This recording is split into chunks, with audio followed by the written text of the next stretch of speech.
اعوذ باللہ من الشیطان الرجیم بسم اللہ الرحمن الرحیم والتین والزیتون وطور سینین وہذا البلد الامین لقد خلقنا الانسان فی احسن تقویم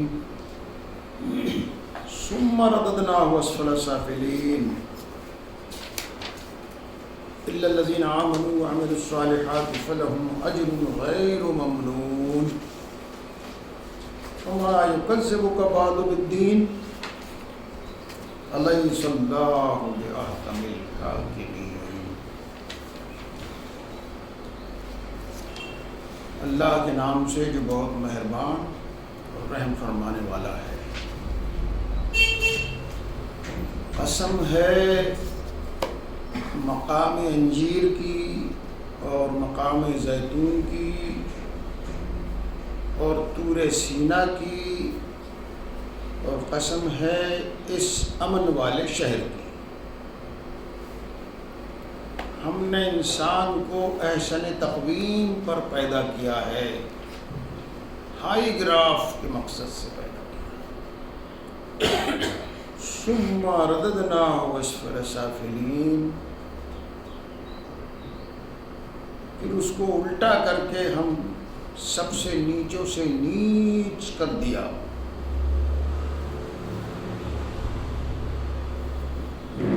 سوائے ان لوگوں کے جو ایمان لائے اور نیک عمل کرتے رہے، ان کے لیے کبھی نہ ختم ہونے والا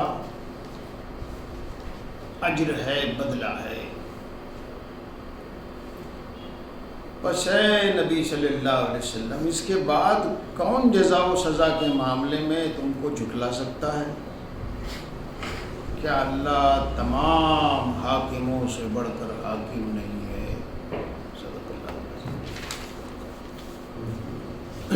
بزرگوں اور دوستوں، یہ قرآن پاک کی سورہ نمبر 95، سورہ 3 کہتے ہیں اس کو، مکی میں نازل ہوئی ہے۔ قرآن پاک میں بہت سی آیتیں بڑی آسان اور سلیس ہے۔ ایک کم پڑھا لکھا آدمی، معمولی پڑھا لکھا آدمی، یا پڑھا لکھا نہیں بھی ہو تو سن لے اور ترجمہ دیکھ لے تو بھی اس کی گرفت میں باتیں آ جاتی ہے، فہم میں آ جاتی ہے، اس کی سمجھ میں آ جاتی ہے۔ اور بعض صورتیں اور بعض آیتیں اس طرح کی ہوتی ہیں جس میں بہت ہی غیر معمولی حکیمانہ باتیں ہوتی ہیں، بہت گہرائیاں ہوتی ہے۔ انہی میں سے یہ سورہ مبارکہ ہے۔ اس کا پس منظر یوں ہے کہ اہل عرب جو ہے ابراہیمی مذہب کی بہت سی باتیں بھول چکے تھے، ترک کر چکے تھے، بت پرستی میں مبتلا ہو گئے تھے۔ البتہ ایک اللہ کا تصور ان کے نزدیک تھا، اور وہ بتوں کو پوجتے تھے۔ کعبۃ اللہ میں بھی بت بھرے کر دیا تھا انہوں نے۔ ابراہیم علیہ السلام، اسماعیل علیہ السلام کے بھی انہوں نے تصویریں بنا دی تھی کعبۃ اللہ کے اندر، اور آخرت کو تو سرے سے ذہن سے، یادداشت سے مٹا چکے تھے۔ ان کی یہ بات ہی سمجھ میں نہیں آتی تھی کہ آخرت، انسان جب مر کھپ جائے گا، مٹی ہو جاتا ہے انسان، انسانی بدن جو ہے کچھ عرصے کے بعد مٹی ہو جاتا ہے، اس کا کوئی پتہ ہی نہیں چلتا۔ تو پھر دوبارہ انسان کو کیسے پیدا کیا جا سکتا، کیسے وہ اٹھ سکتا ہے، کیسے پھر زندہ ہو سکتا ہے؟ اور آخرت کی جزا و سزا خاص طور پہ، اس سے وہ بالکل ذہن ان کا بہت دور جا چکا تھا، اس کا تصور بھی نہیں وہ ان کے پاس بچا تھا۔ ایسا ہوتا ہے جو قوم توحید کا قائم ہوتی ہے، پیغمبر ان میں آتے ہیں، پھر عرصے دراز کے بعد آہستہ آہستہ ان میں بت پرستی کا آغاز ہونے لگتا ہے۔ یہاں ہندوستان میں بھی ایسی بت پرستی میں پھر دین سے وہ دور، خدا کے دین سے، خدا کی آخرت سے دور دور ہوتے ہوتے آخرت کے تصور معدوم ہو جاتا ہے، ختم ہو جاتا ہے ان کا۔ تو اہل عرب بھی حیرت کیا کرتے تھے کہ کیا ہے، ہم مر کر مٹی ہو جائیں گے تو دوبارہ ہم کیسے اٹھائے جائیں گے اور کیسے زندہ ہوں گے؟ تو نبی پاک صلی اللہ علیہ وسلم کو جھٹلاتے تھے، یہ کوئی بے سر و پیر کی بات کرتا ہے، نعوذ باللہ من ذالک۔ تو یہاں پر اچھا پھر وہ لوگ جو تھے وہ بڑے زبان میں بڑی اور حکیم بھی تھے اور بڑے اعلیٰ اخلاق کا ان کا لٹریچر بھی تھا، بڑی گہری اور اونچی باتیں کہتے بھی تھے شاعری میں اور سمجھتے بھی تھے، لیکن آخرت کے تصور سے وہ بے بہرا تھے۔ اور جب انہیں ان کے سامنے یہ دعوت پیش کی گئی، انہیں بتایا گیا کہ جیسا تمہارا عمل ہوگا اس کے مطابق آخرت میں بدلہ ہوگا، تو اس پر وہ انکار کر دیتے تھے۔ آخرت کے نام کی کوئی چیز ہی نہیں ہوگی، ہم زندہ ہی نہیں ہوگے تو کیا ہوگا؟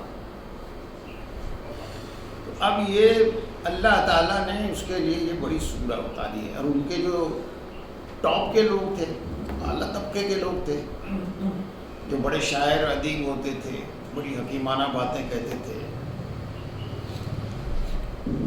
ان کے اعتبار سے مخاطب کیا گیا ہے۔ اب اس حوالے سے صرف قرآن پاک ایسی چیز ہے، قرآن کی آیتیں ایسی ہیں کہ آیتیں تو آئی ہیں جو واقعات پیش آ رہے ہیں، جو حالات پیش آ رہے ہیں، اس پر فوراً گرفت کرنے کے لیے، اس کے ازالے کے لیے، اس میں لاجواب کر دینے کے لیے آتی رہی ہے۔ لیکن ایسا نہیں ہے کہ ایک واقعہ سامنے آیا یا حالات سامنے آیا، اسی کے مقصد سے آیت آئی، پھر مقصد اس کا آیت کا ختم ہو گیا۔ جی نہیں، آیت آفاقی ہوتی ہے اور قیامت تک کے لیے زندہ ہوتی ہے، اور قیامت تک کے لیے ان میں رہنمائی ہوتی ہے۔ یہ بات اصولی ہے، سمجھ لیجیے آپ۔ صرف آیتوں کو جب نازل ہو رہی تھی تو آیتوں کو روکا جاتا تھا، اب جیسے حالات ہوتے تھے اس کے مطابق پھر آیتیں اتاری جاتی تھی، تاکہ انسانی عقل جو ہے واقعات کے پس منظر میں، قصے کے پس منظر میں کوئی حالت پیش آ رہی ہے، واقعہ ہو رہا ہے، کوئی سچویشن ہے، اس کے پس منظر میں انسان آیتوں کے سبق کو بہت اچھی طرح گرفت میں لیتا ہے، اس کی اچھی طرح فہم میں آ جاتا ہے، اس کی اچھی طرح ذہن میں قبول کر لیتا ہے، اور اس کے اوپر اس کو دلیل مل جاتی ہے۔ اس لیے آیتیں اس زمانے میں تھوڑے تھوڑے وقفے سے واقعات کے انتظار میں روکی جاتی تھی، لیکن آیتیں اس واقعے کی وجہ سے نہیں آتی تھی، اس واقعے کو بھی اپنی گرفت میں آیت نے لے لیا۔ قیامت تک کے لیے آیتیں سبق ہوتی ہے، ہدایت آیتوں میں ہوتی ہے۔ قرآن جو ہے بڑی زندہ کتاب ہے، اور اس کے بعد کوئی کتاب نازل نہیں ہوئی، نہ ہوگی، اور یہ قیامت تک کے لیے جتنے بھی حالات اور سچویشنز ہوگی، انسان وہی ہے، انسان کی نفسیات وہی ہے، انسان کے اندر جو داعیات ہے، جو الگ الگ قسم کے محرکات ہے، انسان کے اندر نفس ہے، انسان کے اندر دنیا کی محبت ہے، انسان کے اندر خدا کی طرف رجوع ہونے کی صلاحیت ہے، انسان کے اندر خدا کی بات اور خدا کے ذکر اور رسول کے ذکر سے انسان کا دل لپکتا ہے، متضاد کیفیات انسان کے اندر ہوتی ہے۔ انسان وہی رہتا ہے، چاہے وہ ہوائی جہاز میں بیٹھے، چاہے راکٹ میں چلا جائے، کسی پلانٹ پر چلا جائے یا چاند پر جا کے بس جائے، انسان ہی رہے گا۔ انسان سے الگ کوئی اور چیز نہیں ہو جاتا، یا اور کسی مخلوق میں منتقل نہیں ہو جاتا، انسان ہی رہے گا۔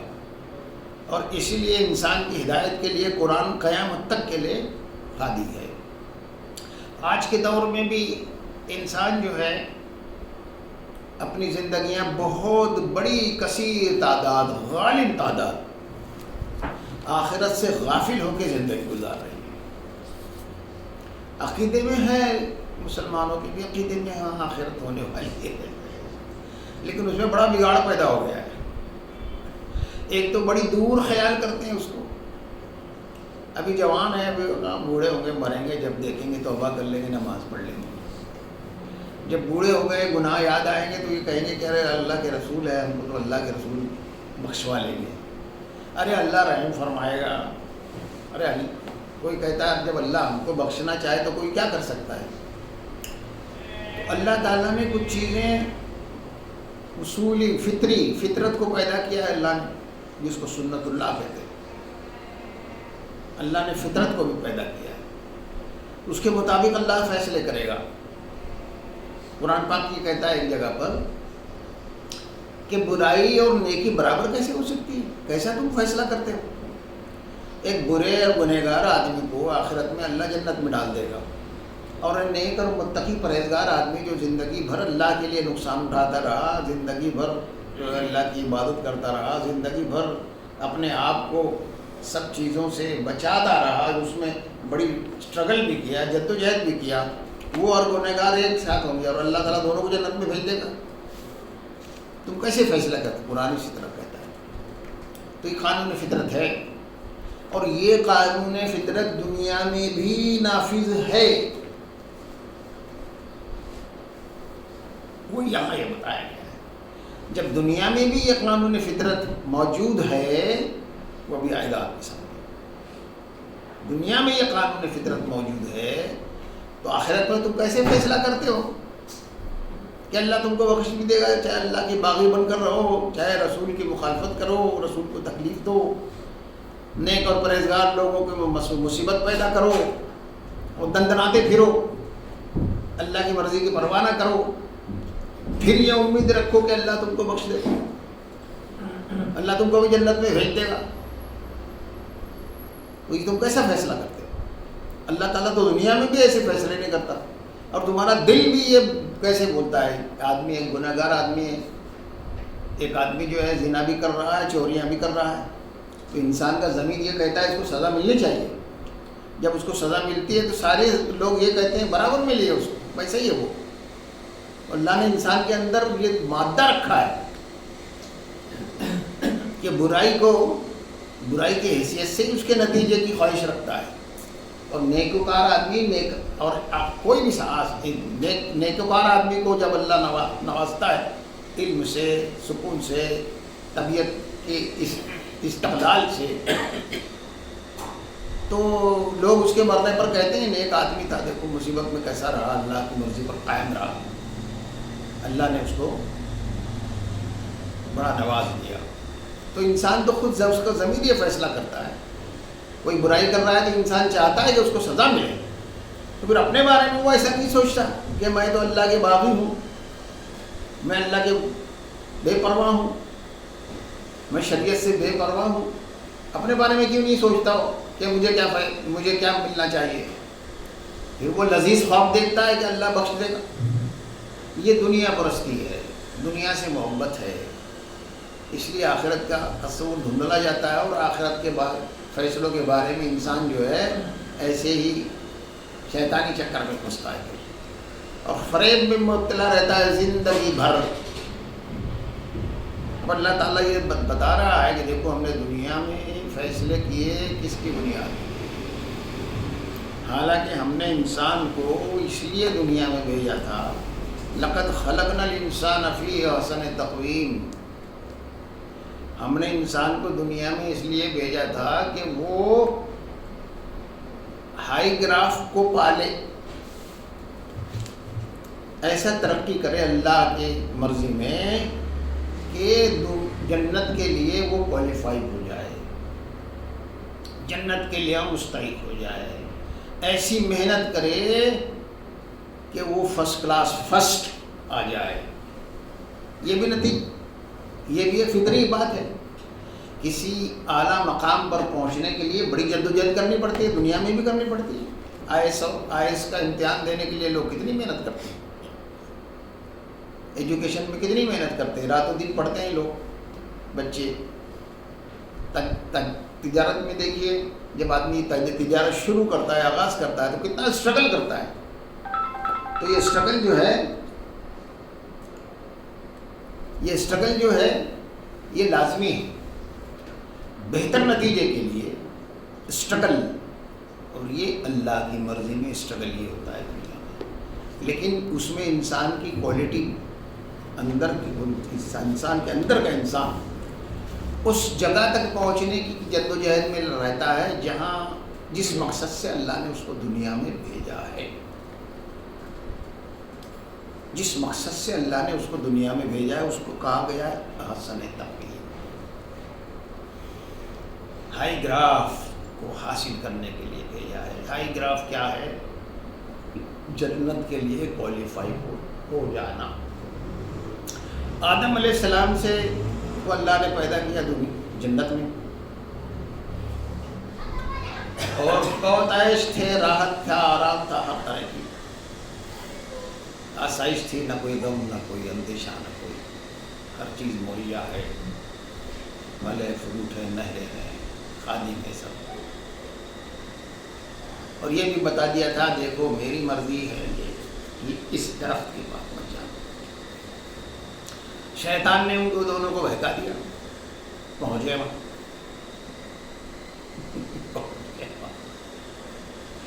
جب وہاں پہنچ گئے تو اللہ کی مرضی سے باہر ہو گئے، اور اللہ تعالیٰ کے فیصلے کے مطابق ان بے لباس ہو گئے، ان کا لباس چھین لیا گیا، جنت کا جو لباس تھا وہ اتر گیا تو پھر وہ مارے شرم کے، روایتوں میں یہ آتا ہے کہ انجیر کے درخت کے پتے جو ہے اپنی کمر سے اور سینے سے لگائے، پھر ان کو احساس ہوا، پھر دونوں کو احساس ہوا، روئے گڑ گڑائے ربنا ظلمنا انفسنا وان لم تغفر لنا وترحمنا لنکونن من الخاسرین، اے ہمارے رب ہم نے اپنی جانوں پر ظلم کر لیا ہے، اپنے نفس پر ظلم کر لیا، تو ہمیں معاف نہیں کرے گا اور ہم پر رحم نہیں فرمائے گا تو ہم تو خسارے میں رہ جائیں گے۔ اللہ نے ان کی معافی کو قبول کیا، لیکن اس عمل کو کرنے کے بعد وہ جنت کے لیے ڈسکوالیفائی ہو گئے۔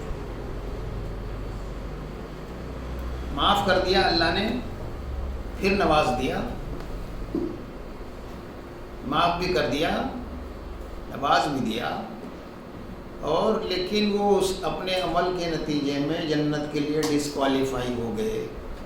اب ایک پروسیجر میں ڈالا اللہ تعالیٰ نے، ہم نے دنیا میں تم کو بھیج رہے ہیں، وہاں پر تم کوالیفائی ہو کے آؤ، ابھی جنت کے لیے کوالیفائی نہیں ہو،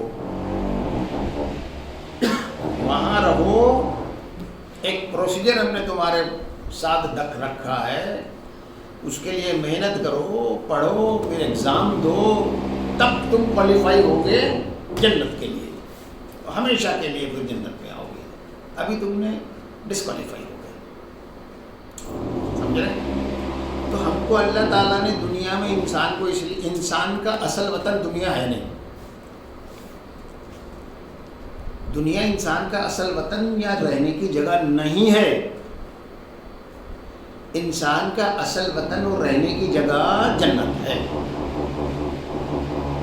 یہ دنیا ایگزامینیشن ہال ہے، بس یہاں تھوڑی زندگی گزارنی ہے، انسان کی زندگی اتنا ہی لامحدود ہے، اس کا کوئی اینڈ نہیں ہے، موت کے بعد بھی انسان ختم نہیں ہوتا، موت تو ایک فیز ختم ہو کے دوسرے فیز میں جانے کا نام ہے، ایک فیز ختم ہو کر دوسرے فیز میں جانے کا نام موت ہے، ورنہ موت کوئی ایسی چیز نہیں کہ انسان بالکل معدوم ہو جائے، ختم ہو جائے، ایسا نہیں، اس سے پہلے بھی ہم نے کئی مرحلے گزارے ہیں۔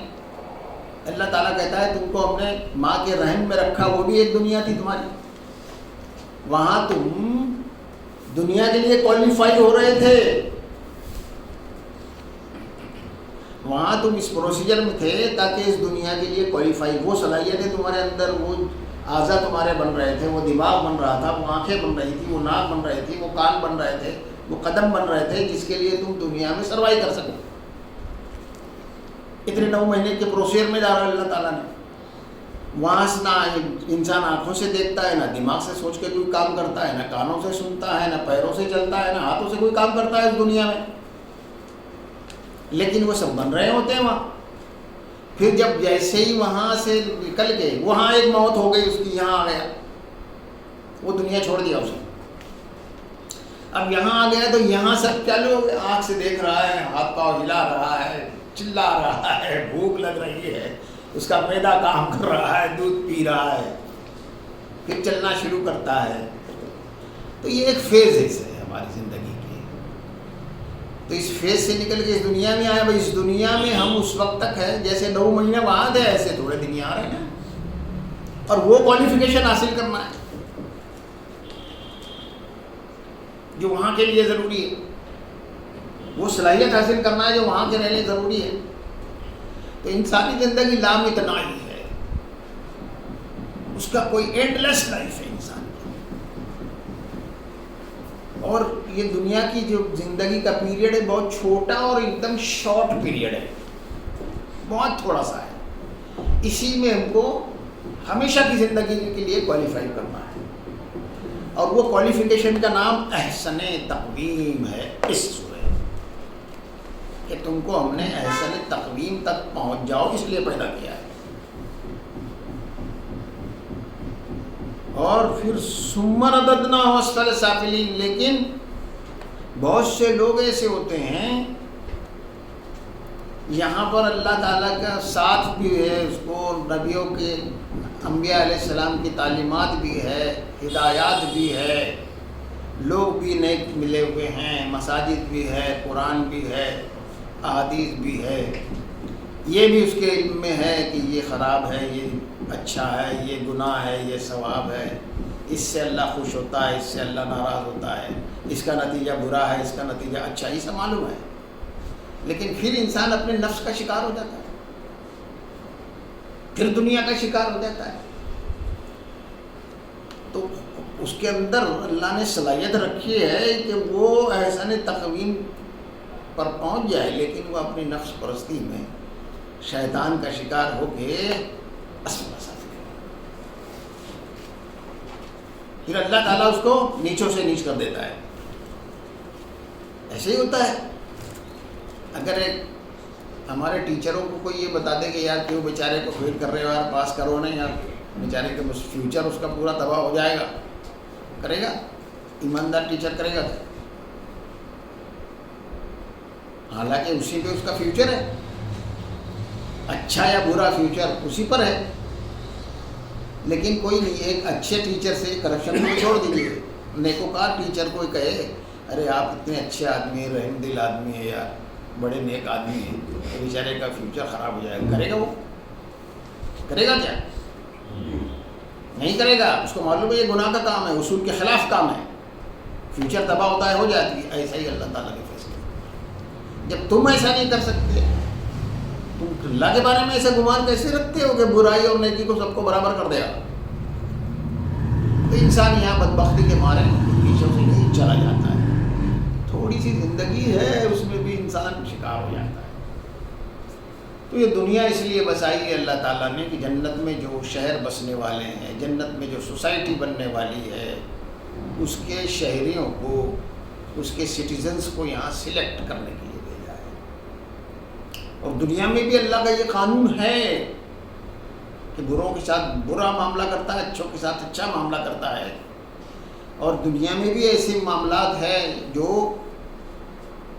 اس بات کے لیے بہت بڑی دلیل ہے کہ اللہ نے جو لوگ احسن تقویم تک پہنچے اللہ نے ان کو بہت نوازا، اور جو لوگ برائیوں میں نام کمایا اللہ نے ان کو تباہ کر دیا. یہ دنیا میں بھی ہے، تاریخ سے دلیلیں دی گئی. ہسٹری جو انسان کی ہے، تاریخ انسانی جو ہے، عالم انسانیت میں یہ 4 بہت بڑے بڑے واقعات ہیں جس کو اللہ نے گواہ بنایا ہے. تین کو، زیتون کو، طور سینین کو، بلد الامین کو.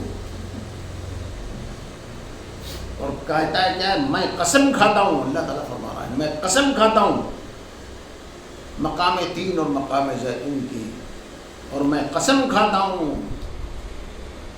طور سینین پہاڑ کی، اور میں قسم کھاتا ہوں یہ امن والے شہر کی۔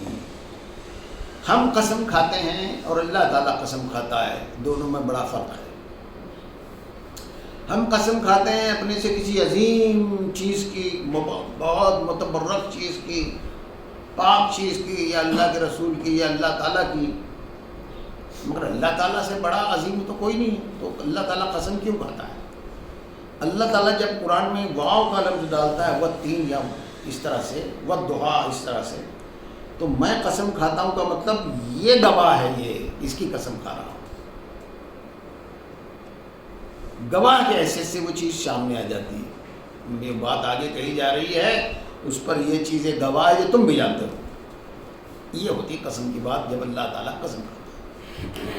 اب اس میں تین چیزیں آئی ہیں، چار چیزیں آئی ہیں، والتین والزیتون وطور سینین وہذا البلد الامین، قسم کھائی گئی ہے۔ یہ تینوں یہ چیزیں چاروں مقامات ہیں جہاں پر انسانی عالم انسانیت کے چار بہت بڑے بڑے فیصلے اللہ کے ہوئے۔ تین کسے کہتے ہیں؟ مقام تین یہ بھی ایک پہاڑ کا نام ہے، عراق کے کسی علاقے میں ہے، وہاں پر جو ہے انجیر کے پہاڑ، انجیر کے درخت کی درخت، نوح علیہ السلام کی کشتی وہیں جا کر ٹکی تھی، وہاں جا کر ٹکی، پھر اس کے بعد پانی تھمتا رہا، نوح علیہ السلام انتظار کرتے رہے، جب پانی خشک ہو گیا تب وہی آئی کہ اب وہاں سے اترو، لیکن وہ واقعہ کیا پیش آیا ہوں جس کے بعد جس کا بہت بڑا فیصلہ، عالمی انسانیت کا بہت بڑا فیصلہ اللہ تعالیٰ نے کیا۔ واقعہ یہ پیش آیا کہ نوح علیہ السلام 950 سال تک اپنی قوم کو توحید کی دعوت دیتے رہے، اللہ کی مرضی پر چلنے کی دعوت دیتے رہے۔ ہماری عمر تو 60-70-80 سال کا، قرآن کہتا ہے 900 سال رہا، 900 سال، 950 سال زندہ رہا، ان کے درمیان رہا نوح، اور انہیں دعوت دیتا رہا۔ بتاؤ اتنا لمبا عرصہ اللہ تعالیٰ نے قوم کو مہلت دی۔ اللہ تعالیٰ مہلت بھی دیتا ہے ہر طرح سے۔ انبیاء علیہ السلام یا نیکوکار لوگ جو ہوتے ہیں اس مشن کو لے کر چلنے والے، وہ سمجھاتے ہیں، ہر پہلو سے سمجھاتے ہیں، اپنی زندگی سے سمجھاتے ہیں، اپنے اخلاق و کردار سے سمجھاتے ہیں، نصیحت سے سمجھاتے ہیں، چپکے سمجھاتے ہیں۔ آخر میں جب 950 سال تک کی محنت کا اثر نہیں ہوا بدبختوں پر، تو اللہ تعالیٰ پر یہ بندہ نوح علیہ السلام کیا کہتا ہے دعا میں، اے اللہ تعالیٰ میں نے ان کو اعلانیہ بھی سمجھایا اور چپکے بھی سمجھایا، اور اے اللہ تعالیٰ میں ان سے مغلوب ہو گیا، مایوسی میں کر گیا۔ اللہ تعالیٰ پر نہیں الزام ہے، اپنے پر ہے کہ میں مغلوب ہو گیا، میری کوتاہی، 950 سال کی محنت۔ پھر بندہ اللہ سے عاجزی سے کہہ رہا ہے کہ میں مغلوب ہو گیا۔ اے اللہ تعالیٰ تو ان کو خوب اچھی طرح سزا دے، ان کی آئندہ نسلیں بھی ایسی ہی ہوں گی، یہ اس طرح کے لوگ ہیں۔ واقعہ معلوم ہے آپ کو، ساری آسمانی کتابوں میں آیا ہے۔ اللہ تعالیٰ نے آسمان میں چھید کر دیا اور زمین میں پانی ابلنے لگا، اتنا پانی۔ اب نوح علیہ السلام سے یہ فرمایا کہ تم ایک کشتی بناؤ۔ اس میں نوح علیہ السلام اپنے 3 بیٹوں کے ساتھ، بیوی بھی ان کی نافرمان تھی، بیٹوں کے ساتھ ایک بیٹا نافرمان تھا، اور چند ایک لوگ تھے۔ پھر یہ اللہ تعالیٰ نے حکم دیا کہ ہر جاندار کا ایک جوڑا بھی رکھ لو، گائے کا، مرغیوں کا، بکریوں کا، اور کشتی میں سوار ہو جاؤ۔ یہ پہاڑ کی طرح موجیں اٹھنے لگی، اور وہ سارے لوگ غرق ہو گئے جو 950 سال کی دعوت میں بھی اللہ تعالیٰ کی طرف رجوع نہیں، نیست و نابود کر دیا، اور نوح علیہ السلام کو کامران کر دیا۔ ان کی محنت جو ہے اللہ تعالیٰ نے قبول فرما لی۔ یہ فیصلہ اللہ تعالیٰ کا ہے جو حاکموں سے بڑا حاکم ہے۔ اللہ قوموں کے بارے میں ایسے فیصلے کرتا ہے، ایسے فیصلے کرتا ہے۔ ٹھیک اس طرح سے بہت سے واقعات بھی ہوئے۔ سب سے بڑا واقعہ ہے دنیا کا۔ دنیا میں جتنی آبادی تھی، بہت محدود علاقے میں آبادی تھی اس وقت، عراق اور اس کے آس پاس محدود علاقے میں آبادی تھی، سارے انسان ختم ہو گئے، کوئی بھی بت پرست باقی نہیں رہا، شرک کرنے والا ایک بھی باقی نہیں رہا، ان کے بتوں سمیت مندروں سمیت غرق ہو گئے، تباہ ہو گئے۔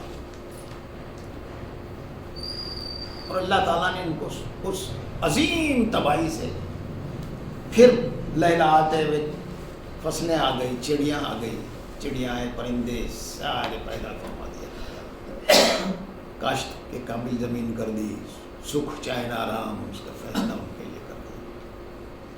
یہ بہت بڑا فیصلہ ہے، ساری آسمانی کتابوں میں بھی ہے، انسانی تاریخ کا سب سے بڑا فیصلہ مقام 3 پر ہوا ہے، اس کو گواہ کر کے اللہ تعالیٰ کہہ رہا ہے ہم نے تو انسان کو احسن تقویم کی خاطر پیدا کیا تھا، دیکھو احسن تقویم پر ہمارا بندہ نوح اور اس کے ساتھی پہنچے، اور جو لوگ بدبخت تھے جنہوں نے بالکل کان نہیں دھرا، اللہ تعالیٰ نے ان کو اسفل سافلین ثم رددناہ اسفل سافلین،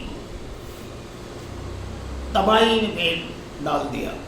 تو اب انسانوں تم کیا سمجھتے ہو؟ اللہ تعالیٰ یہ مخاطب قریش سے آئے تھے، اور آج یہ ہم سے مخاطب ہے کہ ہم تو جانتے ہیں ہم اللہ اور رسول کو ماننے والے ہیں، لیکن اللہ کی مرضی بھی ہمیں معلوم ہے، ہم سے مراد ہم مسلمانوں کو اللہ کی مرضی بھی معلوم ہے، کیا صحیح ہے کیا غلط ہے، کیا اللہ کو غضب کو دعوت دینے والا ہے، کیا اللہ کو خوش رکھنے والا عمل ہے، یہ ہم کو معلوم ہے۔ پھر بھی ہم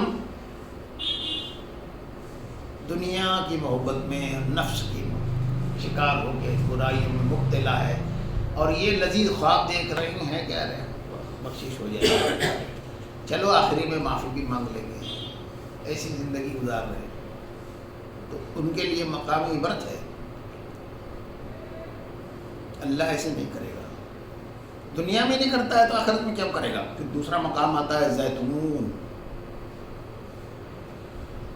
یہ مقام زیتون جو ہے فلسطین میں ہے، جہاں پر کثرت سے زیتون ہے، وہیں پر عیسیٰ علیہ السلام پیدا ہوئے ہیں، بڑے معجزانہ طریقے سے اللہ نے ان کو پیدا کیا، ملکوتی صفات پر پیدا کیا، اس لیے کہ بنی اسرائیل جو اللہ کی پسندیدہ قوم تھے،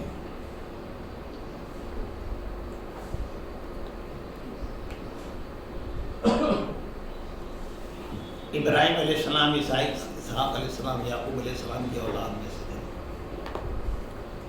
اور قرآن کہتا ہے انی فضلتکم علی العالمین، ہم نے تمہیں تمام عالم کے انسانوں پر فضیلت دی ہے۔ اللہ کا دین ان کے پاس آیا، نبی ان کے یہاں آئے، اللہ تعالیٰ کیا مرضی ہے یہ ان کے ذمے رہا کہ دنیا کو بتائے، لیکن وہ خود غافل ہو گئے۔ عیسیٰ علیہ السلام جب بنی اسرائیل میں آئے تو الگ الگ طبقات تھے، ایک تو بالکل ہی دنیا میں گناہوں میں غرق تھے، علماء کرام کا حال یہ تھا کہ بڑی بڑی داڑیاں اور بڑی بڑی جبے کبے، لیکن ان کے اعمال خراب تھے، اللہ کی مرضی کے خلاف تھے، قول و فعل کے تضاد تھے۔ ان کو مخاطب کر کے یحییٰ علیہ السلام نے یہ کہا ہے، اور وہ کہتے تھے ہم ابراہیم کے اولاد، اس پر بڑا فخر کرتے تھے، جیسے ہم کہتے ہیں نا ہم آخری رسول کے امتی ہیں، سب کچھ ہمارا ہی ہے، دنیا بھی ہماری، آخرت بھی ہمارا ہے، ہم کو تو جنت میں جانا ہی ہے۔ وہ بھی ایسے ہی کہتے تھے، ہم ابراہیم کے اولاد ہیں، موسیٰ کے اولاد ہیں، جنت تو ہمارے ہی لیے ہے، اور یہ دوسری جو ہے یہ سب ہمارے خادم ہیں، سب ہمارے نوکر ہیں دوسرے احباب، اور وہ اللہ کی مرضی کے خلاف اللہ کی شریعت کو مذاق بنا لیا تھا، دھجیاں اڑا رہے تھے اللہ کی شریعت۔ جیسے آج آپ مسلمانوں کا وہی حال ہے، شادی بیاہ میں دیکھو اللہ کی مرضی کے خلاف،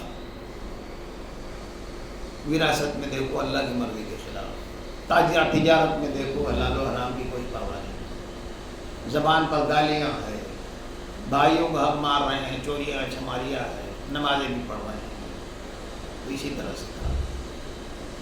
تو یحییٰ علیہ السلام، عیسیٰ علیہ السلام سے پہلے یحییٰ علیہ السلام نے آ کر مجھے کہا کہ اے ریاکار فریسو، علماء سے کہا اے ریاکار علماء، تم سفیدی پھری ہوئی قبروں کی طرح ہو، تمہارے لباس، تمہاری داڑھیاں، ٹوپیاں بڑی اجلی اجلی ہے، لیکن تم سفیدی پھری ہوئی قبروں کی طرح ہو جس کے اندر سڑی ہوئی ہڈیاں ہیں، اور تم ابراہیم کی اولاد ہونے پر فخر مت کرو، اللہ چاہے گا تو ابراہیم کے لیے پتھروں سے اولاد پیدا کرے گا، ابراہیم کے عمل سے تمہارا کوئی واسطہ نہیں۔ اس طرح کی خطابات کیے عیسیٰ علیہ السلام نے بھی ان کو بڑے، عیسیٰ علیہ السلام کے جو خطبات بائبل میں آئے ایسے لرزہ دینے والے، لیکن انہوں نے کیا کیا، تو یہ تین کا یہ جو زیتون کا پہاڑ تھا اس میں عیسیٰ علیہ السلام دن بھر جو ہے بنی اسرائیل قوم میں دورے کرتے تھے، ان کے علماء سے خطاب کر رہے ہیں، عوام کو سمجھا رہے ہیں، آخرت یاد دلا رہے ہیں، دن بھر مشقت کرتے تھے، لوگوں کو جا کے سمجھاتے تھے، اور رات کو پہاڑ زیتون کے پہاڑ پر جا کر رات میں عبادت کرتے تھے، یہ اسی کا ذکر ہے، عبادت کرتے تھے۔ اور اس وقت کے جو بڑے بڑے خاندانوں کے لوگ تھے، بڑے بڑے علماء کرام تھے، سب نے ان کو جھوٹا قرار دے دیا، بلکہ ان کو کہا کہ یہ تو حرام کا بچہ ہے، نعوذ باللہ، اور مریم علیہ السلام پر زنا کی تہمت لگائی، جبکہ انہوں نے زندگی میں دیکھا تھا کہ عیسیٰ علیہ السلام ابھی چند گھنٹے ہوئے پیدا ہوئے ہیں، لیکن اپنی زبان سے کہہ رہے ہیں میں اللہ کا بندہ ہوں اور میں اللہ کا نبی ہوں، اور اللہ نے مجھے کتاب دی ہے، زبان سے۔ ایسے دنیا میں انسانوں میں کبھی کوئی واقعہ نہیں، انسانی تاریخ میں نہیں ہوا یہ کہ کسی بچے نے چند گھنٹہ پیدا ہونے کو ہوئے ہیں اور وہ زبان اس کی کھل گئی ہے اور وہ کہہ رہا ہے کہ میں اللہ کا بندہ اور اللہ کا نبی اور میرے اوپر کتاب نازل ہوئی، سارے لوگوں کے سامنے کہا، اس کے باوجود ان پر اس طرح کے الزامات لگاتے رہے۔ صرف یہی نہیں کیا بلکہ ان کے خلاف سازش کر کے رومن امپائر کو تیار کیا اور ان کو پھانسی تک پہنچا دیا۔ یہی ابراہیم علیہ السلام کی اولاد، موسیٰ علیہ السلام کی اولاد اور نبیوں کے اولاد نے ایسا کیا، جن کو اللہ نے تمام انسانوں کے مقابلے میں فضیلت دی تھی۔ جب ان کو یہاں تک پہنچا دیا، سولی تک پہنچا دیا، اس رات جو ہے عیسیٰ علیہ السلام نے دعا کی، اے اللہ تعالیٰ مجھے ان ظالموں سے نجات دے، تو اللہ تعالیٰ نے ان کو زندہ اٹھا لیا، ان کو زندہ آسمانوں پر اٹھا لیا، اور اس کے 60 یا 62 سال کے بعد یا 63 سال کے 63 عیسوی میں رومن امپائر نے عیسائیت کو قبول کیا، اور اس کا جو بادشاہ تھا ٹائٹس، اس نے اتنا ظلم کیا بنی اسرائیل پر، اتنا ظلم کیا، اتنا مارا پیٹا، اتنا لاکھوں قتل عام ہوئے، اور فلسطین یروشلم سے ان کا قصہ ہی پاک کر دیا، ایک کو بھی باقی نہیں رہنے دیا۔ اس زمانے میں وہ لوگ جو ہے دیوانہ وار جدھر جس کا سین سمایا نکل گئے، کوئی ہندوستان میں آ گیا، کوئی افریقہ چلا گیا، کوئی کہاں بھاگے۔ کچھ دوسرے علماء کرام کے جو خاندان تھے وہ مدینہ کے آس پاس آ گئے، ان کو معلوم تھا کہ آخر نبی یہاں آئے گا، اس کا ساتھ لے کر پھر دنیا کے حکمراں ہو جائیں۔ اس لیے وہاں آئے تھے۔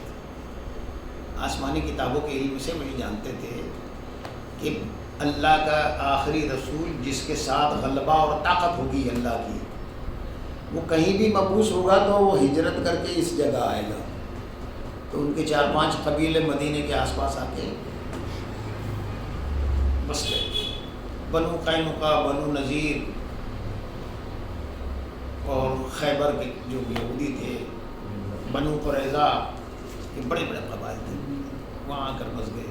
اور وہاں وہ لوگوں کو کہتے تھے کہ آخری رسول آنے والے ہیں اور وہ ہم اس کا ساتھ دیں کہ تمہارے حکمراں ہو جائیں گے۔ ابھی بھی وہ حکمرانی کے خواب دیکھ رہے تھے، بجائے اس کے کہ اللہ کی مرضی پر چلنے کے خواب دیکھ رہے تھے۔ تو یہ فیصلہ اللہ تعالیٰ کا ہوا اس جگہ پر، اور ایک بڑا فیصلہ ہوا اس جگہ پر، بڑا فیصلہ ہوا۔ اس میں بائبل میں جو ہے عیسیٰ علیہ السلام کی جو دعائیں ہیں، اس میں وہ گڑ گڑا کے کہتے ہیں کہ بنی اسرائیل کو تھوڑا وقت دے اللہ تعالیٰ نے۔ اللہ تعالیٰ نے کہا ہمارا فیصلہ ہو چکا ہے۔ کیا فیصلہ؟ یہ فیصلہ کہ صدیوں سے ایک قوم جو انی فضلتکم علی العالمین پر فائز ہے، اللہ اس کو اسفل سافلین میں کر دے گا تمہارے اٹھانے کے بعد، اور ایک دوسری قوم کو اللہ سربراہی دے گا، کنتم خیر امۃ اخرجت للناس تأمرون بالمعروف وتنہون عن المنکر۔ اس قوم کی صفت یہ بتائی، وہ ہم ہے، امت مسلمہ ہے۔ ان کو اللہ تعالیٰ نے ڈسمس کر دیا اپنے مقام سے، صدیوں سے تھے، ابراہیم علیہ السلام کے زمانے سے، 4-5 ہزار سال سے ان کو وقت دیا جا رہا تھا۔ ایک وقت میں 2-2 3-3 انبیاء ان کے پاس آتے تھے، ان کو اللہ کی مرضی پر قائم کرنے کی کوشش کرتے تھے، وہ قائم بھی ہو جاتے تھے، پھر پلٹ جاتے تھے، پھر قائم ہو جاتے تھے، پھر پلٹ جاتے تھے، اللہ کا عذاب بھی آتا تھا، پھر توبہ کرتے تھے، پھر پلٹ جاتے تھے، پھر اللہ نواز دیتا تو پھر گناہوں میں اور شرک میں مبتلا ہو جاتے تھے، پھر نبی تلقین کرتے تھے، یا اللہ تعالیٰ کی طرف سے کوئی گرفت اترتی تھی، یا کوئی ظالم مسلط کر دیا جاتا تھا جو ان کو مارتا پیٹتا، پھر توبہ کرتے، پھر قائم ہو جاتے، پھر اس طرح سے ہوتا ہے۔ آخر تک جو ہے عیسیٰ علیہ السلام وہ سب 5 انبیاء کو انہوں نے قتل کیا ہے، 5 انبیاء علیہ السلام، جس میں یحییٰ علیہ السلام، عیسیٰ علیہ السلام کی شامل۔ عیسیٰ علیہ السلام کو تو وہ قتل نہیں کر سکے، لیکن اللہ نے ان کو آسمانوں کو اٹھا لیا، لیکن ایک بڑا فیصلہ کر دیا اسی وقت کہ اب جو ہے بائبل میں آتا ہے کہ دنیا کا سردار آتا ہے، میرا جانا تمہارے لیے فائدہ مند ہے، میں نہیں گیا تو اس کو نہیں بھیجوں گا۔ وہ آئے گا تو سرخ لباس پہنے ہوئے ہوگا، آتشی شریعت اس کے ساتھ ہوگی، یعنی نبی جہاد ہوگا۔ یہ سب بائبل کی آیتیں ہیں، آج بھی پڑھی جا سکتی ہے اگر آپ بائبل دیکھنا چاہیں، میں پڑھتا رہتا ہوں۔ تو وہ امت مسلمہ ہم ہے، ان کو ڈسمس کر کے وہ اسٹیٹس، وہ تاج ہمیں پہنانے کا فیصلہ وہاں ہو گیا 550 سال پہلے ہی، اور ان کو تو نیز تنابود کر دیا۔ وَضُرِبَتْ عَلَيْهِمُ الذِّلَّةُ وَالْمَسْكَنَةُ وَبَاءُوا بِغَضَبٍ مِّنَ اللَّهِ، تم پر ذلت و مسکنت تھوپ دی گئی اور اللہ کے غضب میں مبتلا کر رہو گے۔ اب کوئی چانس نہیں ان کے، ایک ہی راستہ تھا کہ وہ آخری نبی پر ایمان لائے اور اللہ کی مرضی پر قائم ہو جائے، تو ان کے لیے پھر سرفرازی ہوگی۔ تو یہ ایک بہت بڑا فیصلہ وہاں ہوا، یہ گواہ ہے اس بات کا کہ ہم نے تو انسان کو پیدا اس مقصد سے کیا تھا کہ وہ کوالیفائی ہو جائے، یعنی احسن تقویم تک پہنچ جائے۔ دنیا تو ختم کرنے والا ہے اللہ تعالیٰ، یہ تو ایک عارضی اسٹیج ڈرامہ ہے، ایک اسٹیج ہے، یہ تو 3 گھنٹے کی ایک فلم ہے بس، اس کے بعد پنا سا نہ زمین رہے گی، نہ سورج رہے گا، نہ چاند رہے گا، دنیا دوسری ہی بسائی جائے گی۔ تو یہ گواہی دیکھو ہم نے کیسے فیصلہ کیا۔ اللہ سب سے بڑا حاکم، حاکموں سے بڑا حاکم۔ پھر وہ کہاں گیا ہے، ھذا البلد الامین، اور یہ امن والا شہر اس بات کا گواہ ہے کہ ہم نے انسان کو ہائی گراف تک پہنچنے کے مقصد سے پیدا کیا ہے. جی طور سینین ہی کی تو بات ہو رہی. طور سینین, ہاں طور سینین رہ گیا نا. ہاں طور سینین میں جو ہے طور کا پہاڑ جو ہے وہاں پر بھی ایک بڑا فیصلہ ہوا ہے. کیا ہوا ہے؟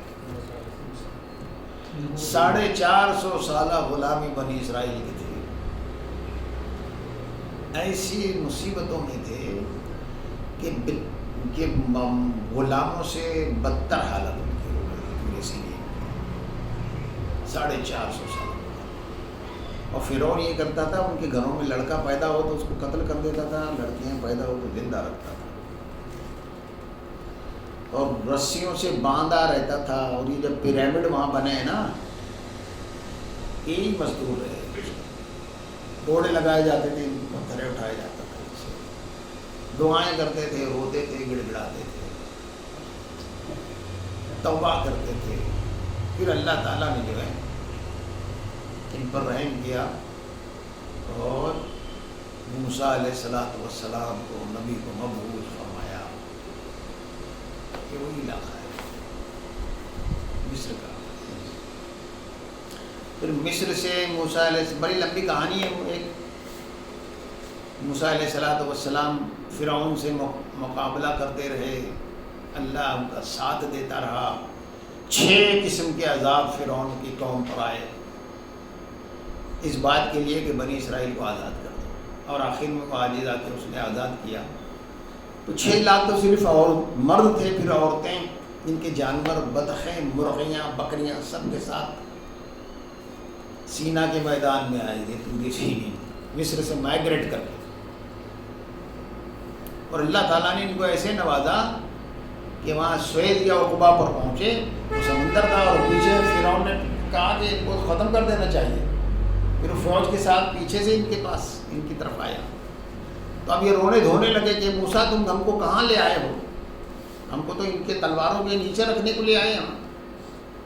تو اللہ تعالیٰ نے کہا موسیٰ تم اپنا عصا جو ہے اس سمندر پہ مارو. موسیٰ علیہ السلام نے عصا مارا تو راستہ پیدا کر دیا.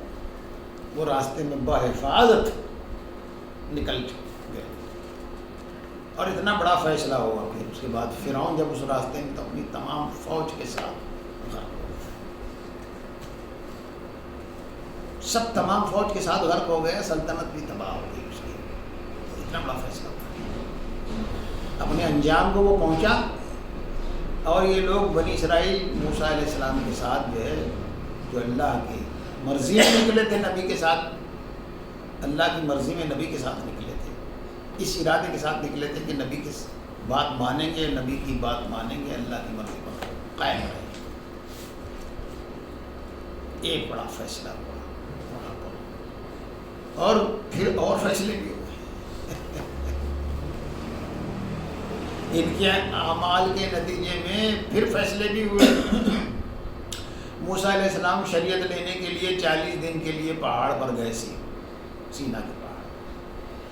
اور ان کو کہہ کر گئے دیکھو اللہ کی مرضی پر قائم رہنا, میں شریعت لینے کے لیے جا رہا ہوں اللہ تعالیٰ کے پاس. یہ وہ مقام ہے سینین کا جہاں پر اللہ تعالیٰ موسیٰ علیہ السلام سے ہم کلام ہوا تھا. بالمشافہ گفتگو فرمائی تھی اللہ تعالیٰ جب وہ اپنے بیوی بچے کے ساتھ جا رہے تھے. 8 سال کے لیے ان کو حضرت شعیب علیہ السلام کے پاس رکھ دیا تھا اللہ تعالیٰ نے. لیکن یہ نہیں بتایا تھا کہ تم کو نبی بنانے والا ہوں, اور نہ شعیب علیہ السلام نے ان کو بتایا کہ میں نبی ہوں, میرے پاس تم اللہ کی مرضی کے مطابق, پلان کے مطابق آئے.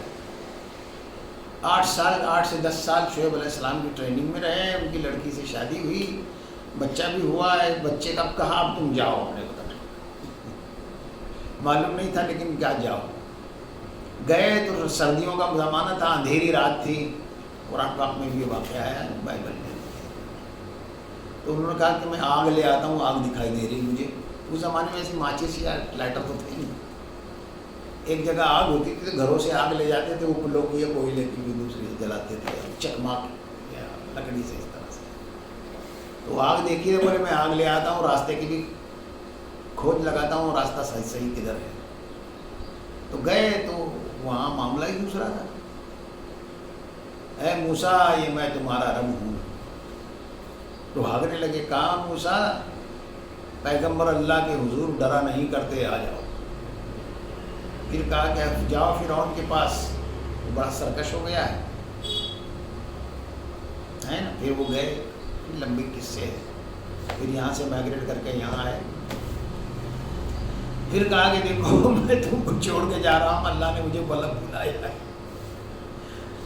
اللہ نے مجھے بلایا ہے. اور اللہ کی ملاقات کے لیے جو پیغمبر ہوتا ہے بڑا بے تاب رہتا ہے. اللہ تعالیٰ نے جو ٹائم دیا تھا اس سے 10 دن پہلے پہنچ گئے. اللہ تعالیٰ نے کہا اتنی اجرت کیوں کی؟ میں نے تو تم کو کہا اللہ تعالیٰ میں تو تیری ملاقات کا شاعر ہوں. جب پورا ہو گیا تو اللہ تعالیٰ نے کہا کہ دیکھو تم نے اجلت کی، تمہاری قوم پیچھے کیا ہو گئی، جا کے دیکھو بتوں کو پوجنے لگ گئی. تو ان کو پتھر کی پلیٹوں پر شریعت لکھ کے دی تھی. 10 کمانڈمنٹ اس کا نام ہے، 10 نکات. جب نیچے آئے تو یہ لوگ سونے کا ایک بچڑا بنا کے اس کی پوجا کر رہے تھے، اور ناچ گانے ہو رہے تھے، رقص ہو رہا تھا، جیسے شرک کے اڈوں پہ ہوتا ہے. شرک کی یہی فطرت ہے، جہاں شرک ہوگا وہاں پر جو ہے وہ بابا گیری اور ناچ گانے اور قوالیاں یا جو بھی ہو وہ بھی ہوتا ہے. بوا دیتے بایا، وہی سب ہو رہا تھا.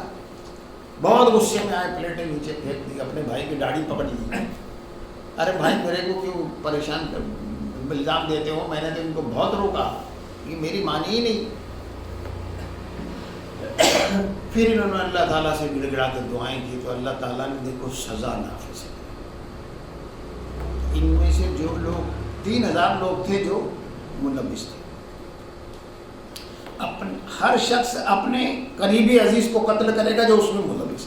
3000 آدمی قتل کیے گئے جو اسفل سافلین میں چلے گئے. باقیوں نے توبہ کی، اللہ نے ان کی توبہ کی. وہ ملوث نہیں تھے. فیصلے اللہ تعالیٰ ایسے کرتا ہے،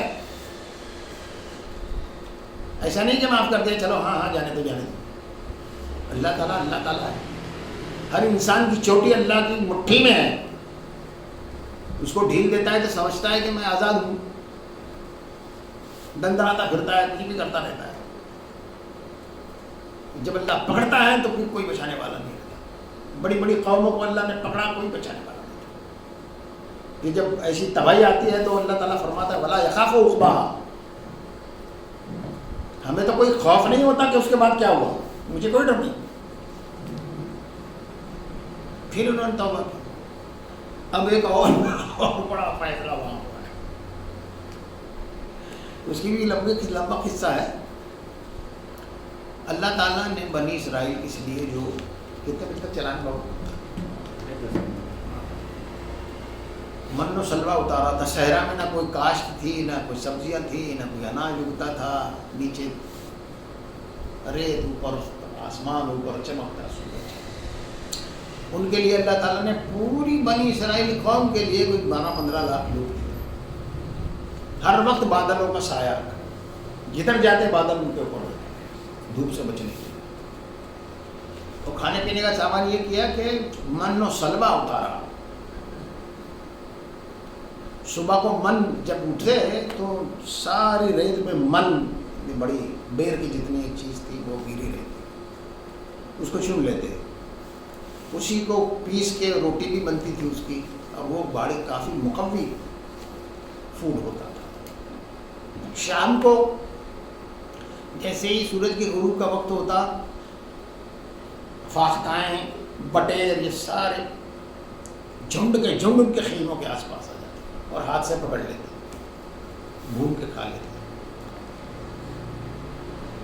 یہ مقصد تھا کہ یہ لوگ رزق کی مشقت سے بچ جائیں اور اللہ کے دین کا کام کریں. مقصد ان کا یہ تھا کہ فلسطین میں ایک اللہ تعالیٰ کا گھر بنے اور وہاں پر یہ قوم توحید کی دعوت کا آغاز کرے، وہاں سے پھر انسانوں میں توحید کی بات کرے. تو یہ لوگ کچھ عرصے تک کھاتے رہے، پھر کہنے لگے موسیٰ یہی کیا روز ایک ہی کی کھلا رہے ہیں، ہم کو تو فو میں قرآن میں آتا ہے فو میں ہا وہ عدس ہا وہ بسلے ہا، کھیرا، ککڑی، پیاز، لہسن، اور بائبل میں اور تفصیل آتی ہے کہ پتہ نہیں موسیٰ کو کیا ہو گیا، ہم کو ایک ہی چیز روز روز کھلا رہا ہے، چلو ہم کسی کو اپنا سردار بنا کے واپس مصر چلتے ہیں۔ ہاں وہ دن ہم کو یاد آ رہے ہیں کہ ہم گوشت کی ہانڈیوں کے پاس روٹی سے گوشت کھایا کرتے تھے، پتہ نہیں یہ آدمی ہم کو کیا کیوں لے آیا ہے، اس طرح نبی پہ الزام لگا۔ موسیٰ علیہ السلام نے کالا ہوا قال کیا آیت ہوا ادنا ہوا خیر، قال تستبدلون ہوا ادنا ہوا خیر، یعنی تم ادنا کو ترجیح دے رہے ہو اعلیٰ پر، اچھی چیز کو تم ریجیکٹ کر رہے ہو اور ذائقے میں پڑ گئے ہو، جیسے رمضان اور روزے کی اسپرٹ بھول کے لوگ کھانے میں پڑ جاتے ہیں، یہ کھانوں کا مہینہ بنا دیا ہے، یہ ماہ سیام کو ماہ طعام بنا دیا ہے پوری قوم نے۔ سحری اور افطار کے بہاریں اس میں ہوتی ہے تو اسپرٹ ختم، وہ ان کو بھی بڑے چٹخارے کا ہو گیا تھا۔ تو موسیٰ علیہ السلام نے کہا کہ اللہ تعالیٰ یہ قوم میرے بس کی نہیں ہے، تو کہا کہ کوئی بات نہیں ہے، چلو ان سے کہو کہ سینا کے پہاڑ سے فلسطین، پورے سینا سے فلسطین دکھائی دیتا ہے، کہا یہ شہر ہے جہاں دودھ شہر کی نہریں بہتی ہے، پھل فروٹ سارے، جاؤ تم کو دے دیا، ان کو لے کر داخل ہو جاؤ۔ موسیٰ علیہ السلام نے خوشخبری قوم کو سنائی تو انہوں نے کہا کہ وہاں تو بڑے مضبوط طاقتور لوگ ہیں بھائی، ہم نہیں جاتے، کیا آیا ہے تم اور تمہارا خدا جا کے لڑ کے فتح حاصل کر لو، پھر ہم آئیں گے۔ نبی تو نبی ہوتا ہے نا، وہ سمجھ گیا کہ یہ بڑی بدبختی ان کی ہو گئی، سب سے بڑی بدبختی ہو گئی، سجدے میں گر گئے، اللہ تعالیٰ تو ان کو معاف کر دے، یہ کیا میری اولاد ہے، بائبل میں آتا ہے یہ کیا میری اولاد ہے کہ میں ان کو کندھے پہ اٹھائے پھروں، یہ ایک نبی کے بس کے نہیں ہے۔ وہ جھجلا گئے تھے عیسیٰ علیہ السلام، موسیٰ علیہ السلام کی اتنی بڑی نعمت مل رہی ہے، وہ اسی کے لیے تو مائگریٹ ہوا ہوں۔ موسیٰ علیہ السلام کی خواہش تھی کہ میری موجودگی میں کعبہ تعمیر ہو اور وہاں سے یہ توحید کا آغاز ہو، بہت بڑا ٹارگٹ تھا، وہ بہت بڑا ایک مقصد تھا جو دیا گیا تھا۔ تو اب اللہ تعالیٰ نے غضب و ناک ہوا، کہا کہ اے موسیٰ اب میں 40 سال تک ان کو صحرا میں بھٹکاؤں گا، اس قوم کو، یہ پورے ختم ہو جائیں گے، نئی نسل جوان ہوگی تب میں فلسطین کو دوں گی۔ اور یہ بھی کہہ دیا اللہ تعالیٰ نے تو بھی بولے اس میری نعمت کو نہیں دیکھ سکے۔ چنانچہ پہاڑ کے پر جب ان کے انتقال کا وقت آیا تو موسیٰ علیہ السلام بائیں طرف کروٹ کر کے جو ہے وہ فلسطین کو بڑی حسرت سے دیکھ رہے تھے۔ اللہ کے فیصلے رسول کی مرضی کے مطابق بھی نہیں ہوتے۔ 40 سال تک صحرا میں بھٹکتے رہے، تو ایسے بڑے بڑے فیصلے بھی یہاں ہوئے ہیں، اس مقام پہ ہوئے ہیں۔ ایک بہت بڑا سپر پاور تھا، اس کو پورا غرق کر دیا اللہ نے، محقور و مجبور قوم کو سرفراز کیا۔ اس نے پھر جب اللہ کی مرضی کے خلاف چلنے لگے تو پھر ان کو تنبیہ اور سزائیں نافذ کی۔ تو اللہ تعالیٰ ہے، یہاں پر رسول کی مرضی کو بھی ریجیکٹ کر دیتا ہے، اللہ تعالیٰ دعائیں نہیں قبول کرتا رسول کی، جب قانون فطرت اس کا ابھرتا ہے۔ تو اللہ یہاں فیصلے کیسے کرتا ہے؟ یہ تمہاری ہسٹری ہے انسانوں، یہ تمہاری تاریخ ہے کہ جیسا تمہارا عمل ہوتا ہے اللہ کا فیصلہ ویسے اترتا ہے۔ تو تم کیسے پاگلوں کی طرح سوچتے ہو کہ آخرت میں گنہگاروں کو بھی اللہ بخش دے گا اور ثواب اور نیکوکاروں کو بھی ایک ہی جیسا کر دے گا؟ کیسا فیصلہ کرتا؟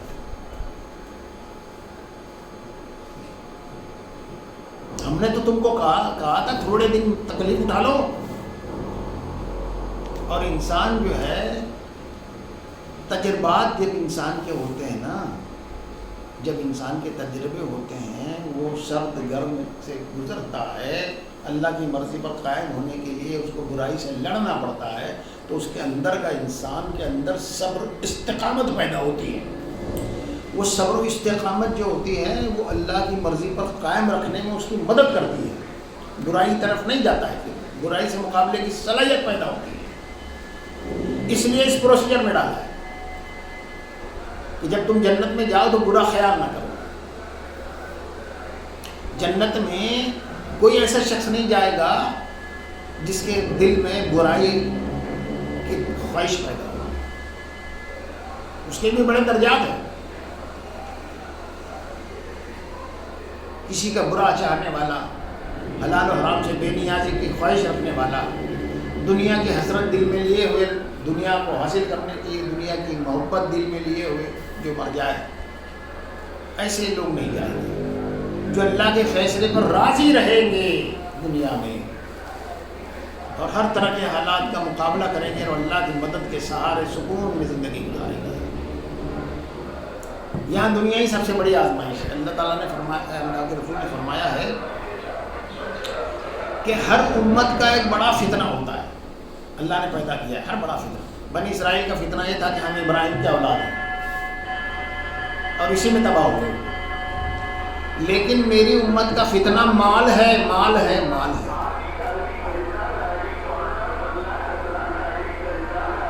آخری میں خطبہ دیا کہ مجھے یہ اس بات کا کوئی اندیشہ نہیں ہے کہ تم پر فقر و فاقہ آ جائے گا.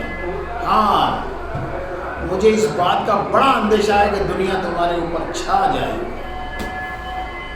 اور دنیا کی خاطر ہی انسان، اے امت کا انسان، اللہ کا باغی بن جائے، اللہ کے مقابلے میں سرکش ہو جائے. دنیا میں اللہ تعالیٰ نے انسان کو بھیجا ہے رسپانسبلٹی پورا کرنے کے لیے اور اس کی مرضی پر قائم رہنے کے لیے. دنیا میں اللہ تعالیٰ نے انسان سے خواہش کو پورا کرنے کا وعدہ نہیں کیا ہے. دنیا میں اللہ تعالیٰ نے انسان سے اس کی ضرورت کو پورا کرنے کا وعدہ کیا ہے، خواہش پورا کرنے کا وعدہ نہیں کیا ہے.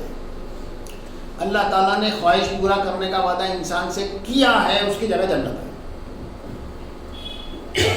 لیکن انسان الٹی کھوپڑی کا یہیں جاتا ہے کہ خواہش پوری کر لے. جب کھوپڑی الٹ جاتی ہے نا انسان کی خواہش ہمارے، تو چاہتا ہے کہ دنیا میں جنت میرے کو مل جائے، صبر نہیں ہے اس کو، تو پھر وہ کوالیفائی نہیں کر پاتا. وہ کوالیفائی نہیں کر پاتا جنت کی کوالٹی کو. وہ ہے احسن تقدیر. دیکھو اتنی گواہیاں تاریخ سے اللہ نے دی. جب اللہ تعالیٰ نے انسانوں کے اعمال کے مطابق ایسے انصاف کے کانٹے کے تول انصاف کے فیصلے کیے ہیں، تو تم آخرت کے بارے میں نبی صلی اللہ علیہ وسلم یہ لوگ تم کو جھٹلا کیسے سکتے ہیں؟ جبکہ تاریخ انسانی گواہ اور چیخ چیخ کے کہہ رہی ہے، بڑے بڑے واقعات بتا رہے ہیں، تو تم کو یہ کیسے جھٹلا سکتے ہیں؟ اور اللہ نے جو فیصلے کیے وہ بڑے، بتاؤ کیا اللہ تعالیٰ حاکموں سے بڑا حاکم نہیں ہے؟ کوئی بھی حاکم ہوتا ہے تو اس کی پہلی صفت انسان یہی چاہتے ہیں کہ وہ سب سے انصاف کرے، اس کی تعریف کرتے ہیں، انصاف کرتا ہے، ظلم نہیں کرتا، کسی کے ساتھ ظلم نہیں کرتا، انصاف کرتا ہے، غریب کو بھی انصاف دیتا ہے. تو تم اللہ کے بارے میں ایسا گمان کیوں کرتے ہو کہ انصاف نہیں کرے گا؟ برے کو بھی بدلہ اچھا دے دے گا اور اچھے کو بھی بدلہ اچھا دے دے گا آخرت میں، جبکہ اس کے بعد کوئی دنیا نہیں گا، ہمیشہ ہے. جو وہاں کوالیفیکیشن کے ساتھ چلا گیا پھر کوئی انلمیٹیڈ لائف اس کی رہا آسانی سے، کوئی خوف بھی نہیں، کوئی اندیشہ بھی نہیں ہے. دنیا کی ساری نعمتیں ہر وقت اس کے حاصل، سارے تعیشات اسے حاصل ہو گئے. اور جو لوگ اتنی سی دنیا میں چھوٹے سے ٹائم صبر نہیں کر سکے، اسفل سافلین، افسوسناک صورتحال میں تباہ ہو جائیں گے. پھر پھر تو کوئی موقع ہی نہیں ہے. دوزخیوں کے بارے میں آتا ہے کہ وہ اللہ سے گڑ گڑا کے کہیں گے اللہ تعالیٰ ہم کو ایک بار دنیا میں بھیج دیا، اب ہم اچھے عمل کر کے آئیں گے. کہا کہ اب تو وہ چانس ختم ہو گیا، اب وہ چانس ختم ہو گیا. وآخر دعوانا الحمد للہ رب العالمین. اللہم صلی علی سیدنا مولانا محمد وعلی آل سیدنا مولانا محمد وبارک وسلم. ربنا آتنا فی الدنیا حسنہ وفی الآخرۃ حسنہ وقنا عذاب النار. اے ہمارے رب ہمیں دنیا میں بھی بھلائی عطا فرما اور آخرت میں بھی بھلائی عطا فرما، اور جہنم کی آگ سے ہماری حفاظت فرما. صلی اللہ تعالیٰ علی خیر خلقہ محمد وعلی آلہ واصحابہ اجمعین برحمتک